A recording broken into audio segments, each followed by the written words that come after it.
Alright guys, today we are going to be doing a little bit of the wire end tools for sculpture. And these are some of the supplies you're going to need. You're going to need some, you can get these from Hobby Lobby. They're the K&S Precision Metals. They are kind of expensive, the metals. You could use this as the ferrules if you want. It's about $5. And there is a diameter, but just kind of, I'll go by this. You could also go at Home Depot. And in the past, I've made different types of tools and very cheaply made tools.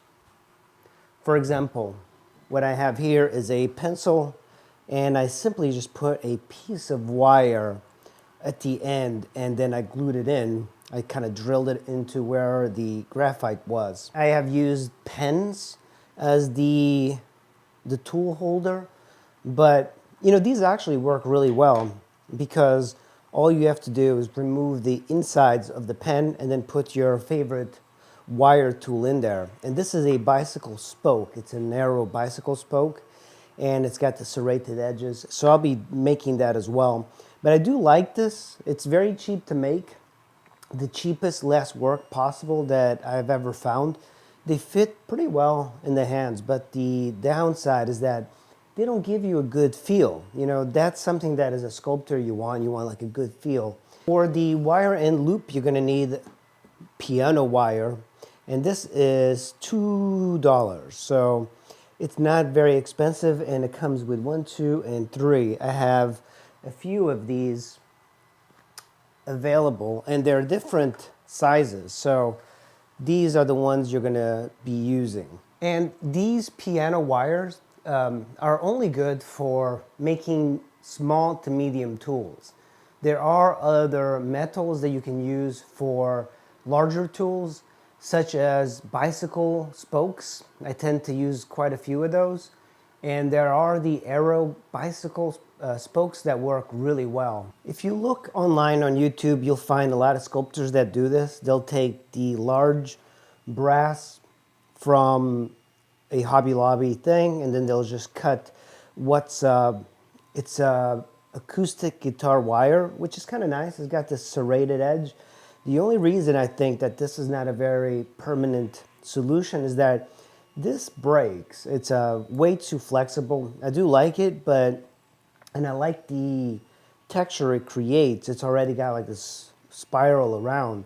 But the problem is that this will eventually rust and break very easily. That's why if you're going to do this, you want to pick a harder wire, and that's the piano wire that works really well. You could make a series of tools like this, but I find that if you can cut little portions of this and put it into a wooden tool, then you have the flexibility of just kind of flipping your tool this way and then using this part, which is the most important part, at least for water sculpture, water-based clay. This is my favorite type of tool. So I have made a couple of these wooden tools, and I absolutely love the shape of these tools. And because I made this, it's got a different feel to it. But this is from Sculpture House. You can expect to pay like $15, $18 for one of these. So you might as well just make your own, because really it's just this shape that you need for water-based sculpture and even oil-based sculpture. I really like this. So here is the ferrule wire, and it's a little bit larger than the one from Hobby Lobby. And you can just put it here, and then we are going to be making the wire now. This is from Sculpture House, and if you look at this, there's quite a bit that goes into this. First, it's a round wire, and when it gets to the top, it's flat because that allows you to scrape the clay a whole lot better. It can't be round. So it's a multi-step process to making this. These pliers will be good enough to cut and to aid you in making. In order to aid you, you're going to need a different set of pliers like this, and you just need some sort of like needle nose pliers. There are jewelry making pliers that you can get. I don't have any of those, so I just kind of use this. Opened up 2 packages. This is a much smaller gauge for smaller tools, and then this one is a thicker gauge for medium-sized tools. This, which is nice and flat, and I try to like measure it. You want to have quite a bit of length here. So I'll just take this, and this is a much harder wire to kind of bend. So I'll make this part flat, and now I'll put this here, and I'll do the same thing on the other side and try to kind of bend it this way a bit. Now you have this shape. That shape is pretty good if you're intending on making things flat, but if you want to make this shape, what I tend to do, and usually, it's never perfect, but I'll grab it with the needle nose, kind of bend that. So now we have that shape, and then I'll grab a hold of this, I'll kind of separate it, and now what we have to do is kind of push this down just a bit. And if I do this, I don't want to do too much on it, but you see it's starting to take that shape. And it's curving this part a little bit. We don't want that, so I'm going to grab it by this side, just kind of push it down a bit. So now we have a very close shape to this one. And at this point, we want to cut it right here. It's a little bit hard to cut using the pliers, but there we go. So that's our first shape. I think it's very successful. So that's pretty good. I'm pleased with that. To give it a more elegant feel, what you can do is just kind of grab it by the edge here and just pull the side like that. So that way it has a different shape when you put it in. So we're creating a bunch of shapes like this.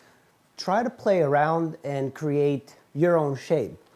I definitely like the R type of shape, the reverse R, and it works out really well. So I'm probably going to create just a few more out of the thicker gauge. The thicker gauge, the one that comes in the 3 series, is better than the extremely small wire.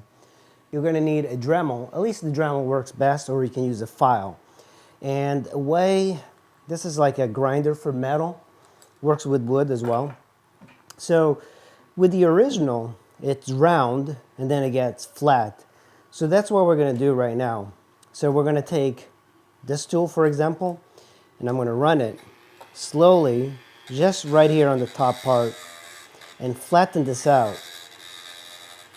What this does, it creates a better way of cutting the clay. You don't need it to be sharp, but you need it to be flat in the top.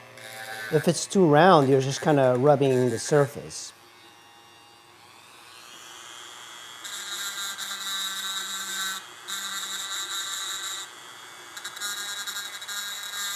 And don't take out too much.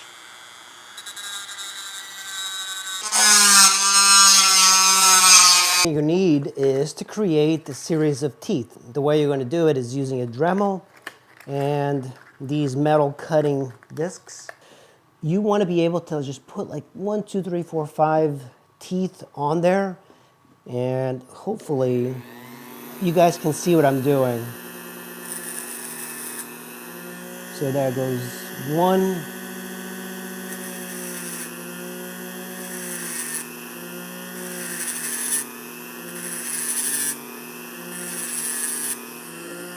And we have teeth on this side.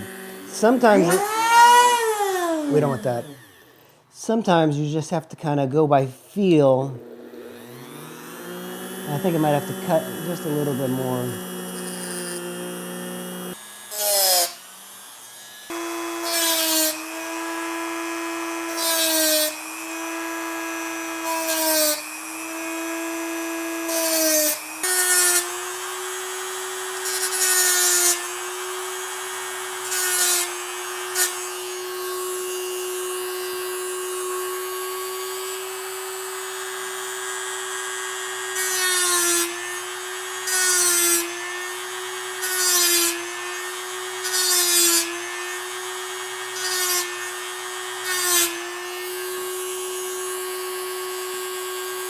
This is a smaller wire gauge.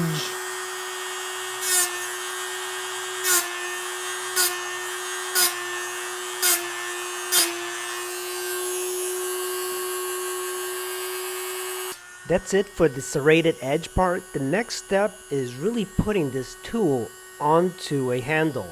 So I'm going to do another video in the future on how to do that.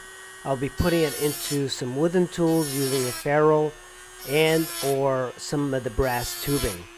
But I really like these serrated tools. They work really well, they're very durable, and they're better than the guitar wire tools that you would often do. The guitar tools are great, but they tend to rust out and break, and if you use water clay, these are much better. Hope you guys enjoyed it, and I'll see you in the next video.